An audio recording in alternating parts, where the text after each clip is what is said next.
Starting this week, just like our Constitution segment, we are going to have a segment called Guns and Gaming. Ooh. So during Guns and Gaming, we'll focus each week on a game that Joe and I are playing. It might be a multiplayer game, could be a single player game. It doesn't really matter, but we're going to talk about the game, what we like about it, how firearms are incorporated into it, and show off some of the guns in the games because, hey, they're a lot of fun. Some games are realistic and you get to see guns that you would never be able to interact with in real life, either because they're prohibitively expensive, they're illegal to own, or they're extremely rare because they might be antique weapons. Now, some of you might be wondering, why is the gaming section in a Second Amendment podcast? I will tell you why. It is essential for the next generation to step up and become gun people. Yes. The next generation is, I think, in a culture war about this because a lot of them are, into the social justice warrior stuff. March for Our Lives, the school stuff that's been going on. They pretty much, indoctrinate them early on now. Mm-hmm. So gaming is kind of one of the ways to get some of the people back. That might sound silly to you guys, but some of the guns that I recognize or I know, I learned about them first in in games. I remember when I was playing back in the day Fortnite. You guys remember Fortnite? Apparently people still play it. I loved Fortnite. That was the first time I got to shoot a SCAR, and I still think it's I've never actually shot a real SCAR, but I love the SCAR. That was my favorite gun to pick up. I learned was another one of my favorites, the FN P90. Obviously they don't call the guns that in the game, but they're recognizable, or they're, you basically, I know kids, 13-year-old boys who know more about guns and the optics and all the details, and it's crazy. Yep. So, yes, it is very important. But, okay, so this week we're going to talk about probably our favorite shooter right now, and it's a game that Joe and I play pretty regularly, and that is Apex Legends. So I know people were probably thinking about how we'd probably start with Call of Duty, but I haven't really played Call of Duty for a while, and I had some reasons for that. It has to do with Activision, the company, but I won't go into that today. If you guys want to see Call of Duty one day, I'm down to try it out. So we are talking about Apex Legends. Apex Legends is a battle royale, which means that you end up with a set amount of people start on the battlefield. In the case of Apex Legends, that is 60 people, either 30 teams of 2 or 20 teams of 3.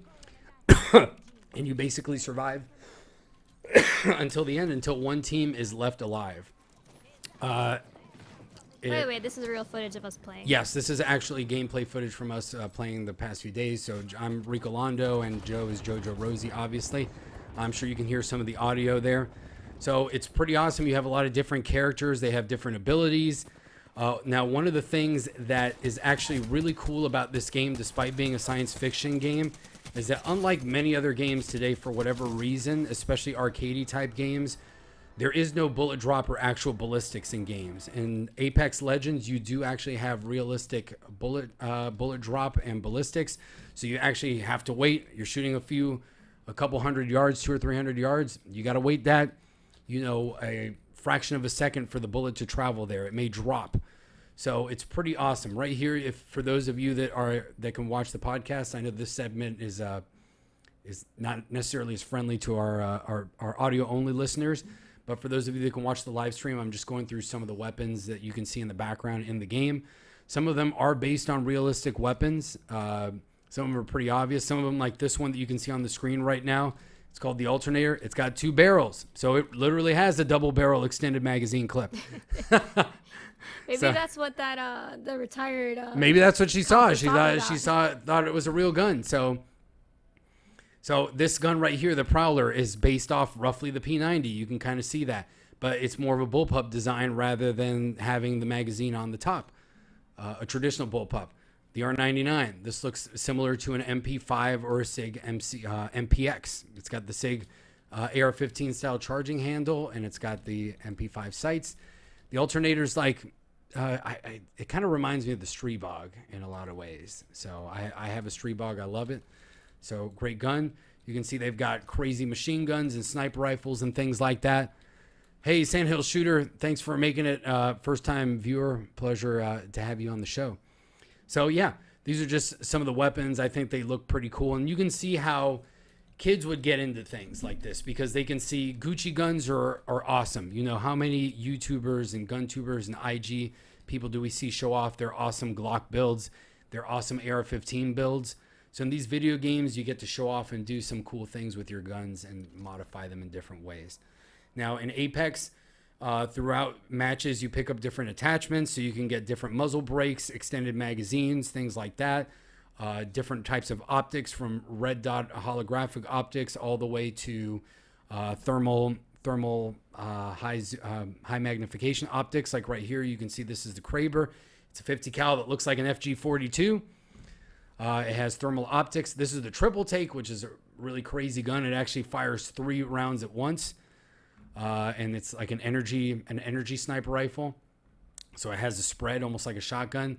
This is the charge rifle, basically just a laser sniper rifle, directed energy weapon, something that we would love to see one day. Second Amendment will still protect that, you know. And then down to your classic bolt action sniper rifle right here, the Sentinel. So really cool stuff. You can see the level of detail that you have in this game, and you can really show off the guns that are there. EVA 8, it's like what is it? The fully automatic shotgun. Fully automatic shotgun, kind of like a USAS 12 with the drum magazine. So lots of cool stuff all around, and you can even see it shoots 12 gauge, 2 3/4 inch rounds, 3 inch shells. So you find that level of detail even in a game like this that's a science fiction game.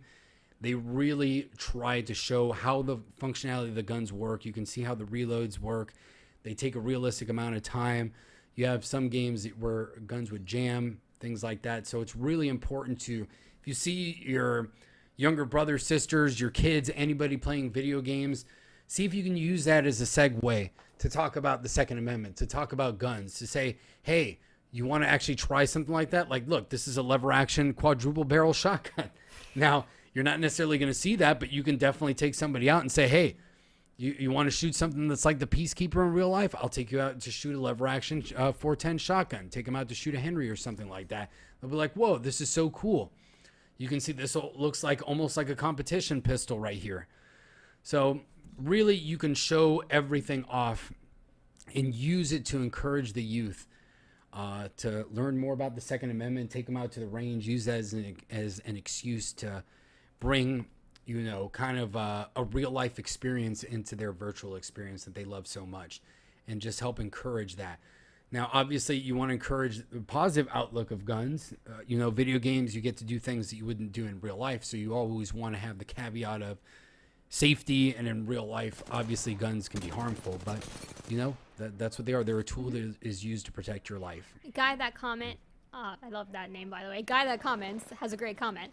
Guns in video games keep guns in society as something that is normal, not to mention produces good PR. Absolutely. I mean, how many people loved Beretta 92s because they saw them in Die Hard? Yep. Or any other gun that you see in a movie, Dirty Harry and the 44 Magnum. Video games are doing the same thing for people. They're like, I want to go Fortnite. I want to go shoot an AR-15. I want to go shoot a SCAR. Oh, I remember this clip. I died so many times in this clip.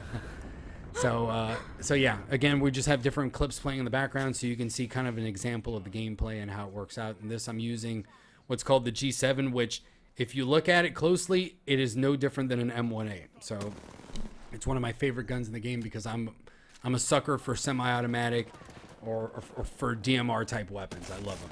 You give me a battle rifle or a DMR in any gun, I'm going to use it. I guess I'm going to have to actually shoot a bullpup in real life now because my favorite is the flatline in the game, which is an AK bullpup. Yes. Yep. Yeah. I've never shot. Well, I think I shot one AK. Mm-hmm. So going to have to work on getting that. Yeah. So that was our segment, our first ever Guns and Gaming segment. We hope that you guys enjoyed that. Let us know what you think. Yes.